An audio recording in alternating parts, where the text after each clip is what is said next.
मेरे channel Bible की अनोखी कहानियाँ में आप सबका स्वागत है। आप सभी को जय मसीह की। आज की कहानी है बाइबल के शमूएल के अध्याय से हन्ना। इससे पहले प्रियो हम वीडियो को शुरू करें, आप हमारे चैनल बाइबल की अनोखी कहानियाँ को ज़रूर लाइक, शेयर और सब्सक्राइब करें। तो आइए हम वीडियो को शुरू करते हैं। ये उस समय की बात है जब इस्राएल में कोई राजा नहीं हुआ करता था और ना ही कोई न्यायी था। इस्राएल के लोग पूरी तरह से भटक चुके थे। उस समय एली परमेश्वर के मंदिर में याजक का काम करता था। हर साल कई लोग सेनाओं के यहोवा परमेश्वर को दंडवत करने के लिए आया करते थे। उसी समय एलकाना नाम का एक पुरुष था जो कि एक एप्रेमी था। अपनी दो पत्नियों हन्ना और पनिन्ना के साथ परमेश्वर के मंदिर में यहोवा को दंडवत करने के लिए और भेंट चढ़ाने के लिए आया था।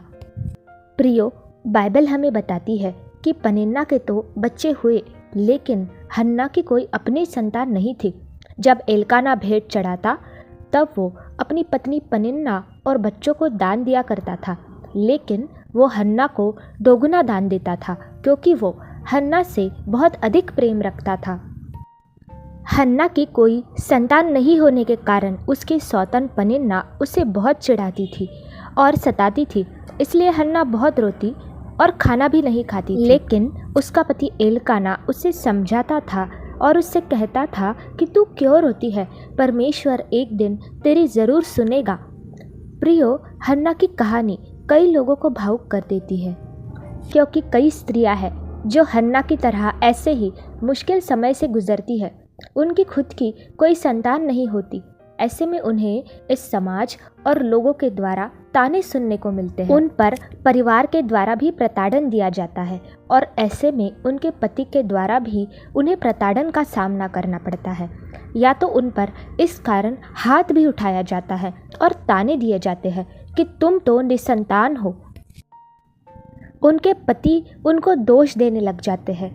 तो ऐसे में अगर कोई स्त्री इस मुश्किल समय से जा रही हो तो उसके पति का ये कर्तव्य बनता है कि उस पर दोष ना लगाए, परंतु उसके साथ बना रहे। आइए अब आगे की कहानी देखते हैं।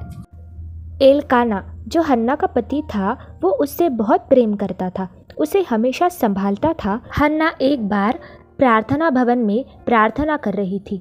वो मुंह से कुछ बोल नहीं रही थी, लेकिन वो अपने मन में प्रार्थना कर रही थी।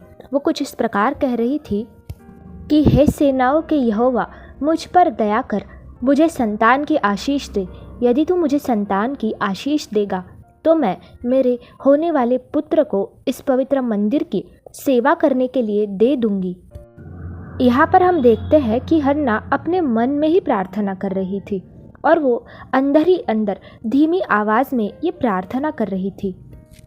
वहाँ पर लेवी नाम का एक याजक थोड़ी ही दूरी पर बैठा हुआ था। वो ये सब देख रहा था, लेकिन उसे पता नहीं था कि हन्ना अंदर ही अंदर क्या बोल रही है। उसे लगा कि हन्ना नशे में है, इसलिए बड़बड़ा रही है। तब वो हन्ना के पास जाता है और उससे कहता है, हे स्त्री, तू आखिर कब तक नशे में रहेगी? उठ और घर चली जा। हन्ना ने यह सुनकर उस लेवी से कहा, मैं नशे में नहीं हूँ, बल्कि मैं सेनाओं के परमेश्वर से अपना दुख बांट रही हूँ। हन्ना ने लेवी को अपनी सारी परेशानी के बारे में बताया और कहा कि मैं निसंतान हूँ और बहुत दुखी हूँ। तब लेवी ने हन्ना को आशीर्वाद देते हुए कहा, जा, यहोवा परमेश्वर तुझे मुँह मांगा वर दे। हन्ना ये सुनकर बहुत खुश हुई और वो अपने घर लौट आई। अब हन्ना कभी दुखी नहीं रहती थी, वो हमेशा खुशी से रहती थी। ये देखकर कि हन्ना अब रोती नहीं है, उसकी सौतन पनिन्ना उससे जला करती थी। कुछ समय के बाद परमेश्वर के किए वादे के अनुसार हन्ना और एलकाना का एक पुत्र हुआ। उसका नाम शमूएल रखा गया। अब हन्ना और एलकाना बहुत खुश थे। सालों बाद शमूएल जब थोड़ा बड़ा हुआ तब हन्ना ने उसे परमेश्वर के पवित्र मंदिर में याजक लेवी के पास सेवा करने के लिए भेज दिया, जैसा कि उसने परमेश्वर से वादा किया था।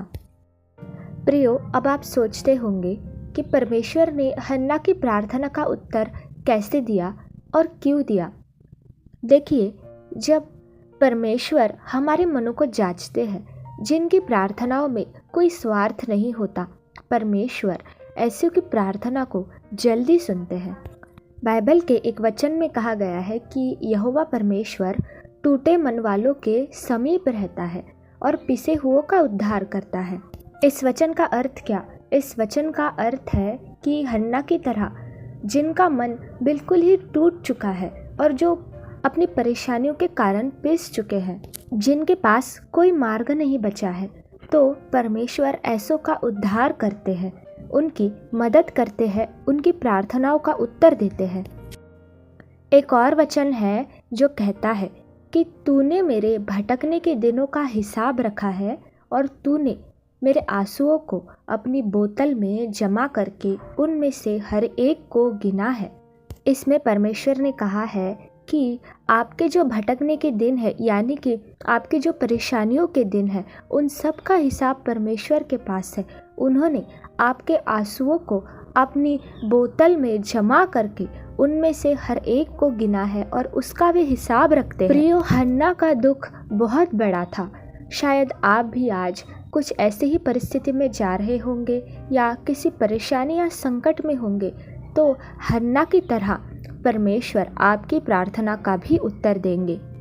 आपको विश्वास में बने रहना है। इस कहानी के द्वारा आपने बहुत कुछ सीखा होगा और परमेश्वर में विश्वास करना सीखा होगा। इस कहानी को आखिर तक सुनने के लिए आप सबका बहुत बहुत धन्यवाद। परमेश्वर आप सबको आशीष दे।